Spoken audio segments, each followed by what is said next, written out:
Hello viewers, आज हम कक्षा 9वीं के हिंदी विषय में कृतिका, जो कि आपकी सहायक पुस्तक है कृतिका, उसके प्रश्नोत्तर और महत्वपूर्ण प्रश्न जो कि आपकी वार्षिक और अर्धवार्षिक परीक्षा दोनों के लिए ही महत्वपूर्ण है, उन्हें आज देखेंगे। तो शुरू करते हैं। कृतिका से आपके ब्लूप्रिंट के अनुसार 6 अंक के क्वेश्चन ऑब्जेक्टिव आएंगे और एक प्रश्न 2 नंबर का आने वाला है। तो इस प्रकार ऑब्जेक्टिव क्वेश्चन इसमें से अधिक आएंगे। तो शुरू करते हैं। प्रश्न पहला है, लेखिका ने अपनी नानी को क्यों नहीं देखा? लेखिका ने अपनी नानी को क्यों नहीं देखा? तो इसके 4 ऑप्शन है। घर छोड़कर चली गई, मायके चली गई, स्वर्ग चली गई थी, लेखिका अंधी थी।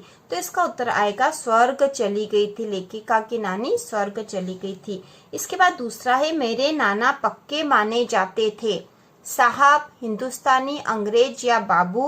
तो इसका उत्तर आएगा साहब। मेरे नाना पक्के साहब माने जाते थे। इसके बाद रिक्त स्थान की पूर्ति कीजिए। ठीक है, रिक्त स्थान की पूर्ति में है पहला, मेरे नाना पक्के माने जाते थे, साहब या अंग्रेज? तो इसका उत्तर आएगा साहब। मेरे नाना पक्के साहब माने जाते थे। इसके बाद दूसरा है, वे से कम जादुई नहीं मालूम पड़ती थी। तो इसका उत्तर आएगा परिजात। वे परिजात से कम जादुई नहीं मालूम पड़ती थी, परिजात से। इसके बाद तीसरा है, नाना शादी के तुरंत बाद उन्हें छोड़कर पढ़ने विलायत चले गए थे, डॉक्टरी या बैरिस्टरी? तो इसका उत्तर आएगा बैरिस्टरी। ठीक है, बैरिस्टरी पढ़ने के लिए विलायत चले गए थे। बैरिस्टरी पढ़ने के लिए विलायत चले गए थे। इसके बाद अगला है, नानी के मन में की आजादी के प्रति जुनून था, देश या स्वयं? तो इसका उत्तर आएगा देश। नानी के मन में देश की आजादी के प्रति जुनून था।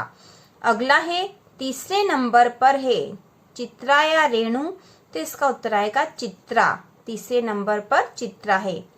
अगला है, उर्दू शब्द तालीम का अर्थ है शिक्षा या अशिक्षा? तो इसका उत्तर आएगा शिक्षा। उर्दू शब्द तालीम का अर्थ है शिक्षा। अगला है, रीढ़ की हड्डी नामक एकांकी में कुल पात्र हैं? तो रीढ़ की हड्डी नामक एकांकी में कुल 6 पात्र है। 6 पात्र है। रीढ़ की हड्डी नामक एकांकी में कुल 6 पात्र है। इसके बाद अगला है, नानी के मन में देश की आजादी के प्रति जुनून था। ठीक है, जुनून था। अगला है, लेखिका की नानी ममतामयी थी या करुणामयी? तो इसका उत्तर आएगा ममतामयी। लेखिका की नानी ममतामयी थी। इसके बाद अगला प्रश्न है, सत्य सत्य बताइए। लेखिका ने अपनी नानी से अनेक कहानियां सुनी थी, यह सत्य है या असत्य? तो यह असत्य है। ठीक है, असत्य है। इसके बाद है, लेखिका की नानी झगड़ालू औरत थी? तो यह भी असत्य है। लेखिका की नानी झगड़ालू नहीं थी। नानी के मन में देश की आजादी के प्रति जुनून था? तो यह सत्य है। ऑब्जेक्टिव में भी हमने देखा था कि लेखिका की नानी के मन में देश की आजादी के प्रति जुनून था। अगला है, रामस्वरूप दकियानुसी ख्यालातों के थे? तो यह असत्य है। ठीक है, असत्य है। इसके बाद अगला है, लेखिका ने अपनी नानी को क्यों नहीं देखा? तो इसका उत्तर है, लेखिका ने अपनी नानी को इसलिए नहीं देखा क्योंकि वो स्वर्ग चली गई थी।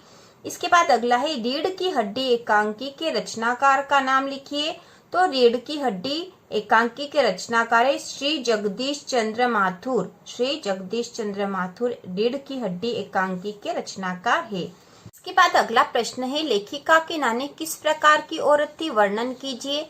तो इसका उत्तर है, लेखिका मृदुला गर्ग ने अपनी नानी को यद्यपि कभी नहीं देखा, तथापि उसके संबंध में अपनी माँ, पिताजी आदि से काफी कुछ सुन रखा था। लेखिका ने सुन रखा था कि नानी घर में पर्दा करती थी, वह परंपरागत ढंग से रहती थी तथा एक अशिक्षित औरत थी। लेखिका की नानी ममतामयी थी, वह निजी जीवन में काफी स्वतंत्र विचारों वाली औरत थी। तो इस प्रकार लेखिका की नानी का वर्णन हमने कर दिया है। इसके बाद अगला है, लेखिका के नाना शादी के बाद तुरंत छोड़कर कहां और क्यों चले गए थे?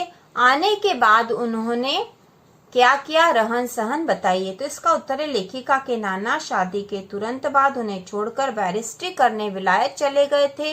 जब वे कैम्ब्रिज विश्वविद्यालय से डिग्री लेकर लौटे तो उन्होंने विलायती रीति रिवाज के संग जिंदगी बसर करने लगे, परंतु नानी के रहन सहन पर इसका कोई प्रभाव नहीं पड़ा। अगला है, माँ को शर्मिंदगी क्यों उठानी पड़ती थी? शर्मिंदगी न उठाना पड़े इसलिए उन्होंने क्या किया? तो इसका उत्तर है लेखिका की माँ की शादी एक शिक्षित और स्वतंत्रता सेनानी से हो गई थी। वे सादा जीवन जीना पसंद करती थी।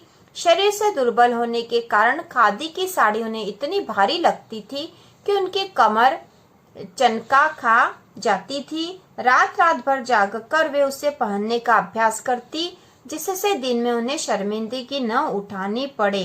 तो इस प्रकार ये कुछ महत्वपूर्ण प्रश्न थे आपके कृतिका के। और इसी प्रकार के और वीडियो देखने के लिए, वार्षिक और अर्धवार्षिक परीक्षा की तैयारी के लिए, महत्वपूर्ण प्रश्नों के लिए चैनल को सब्सक्राइब कीजिए।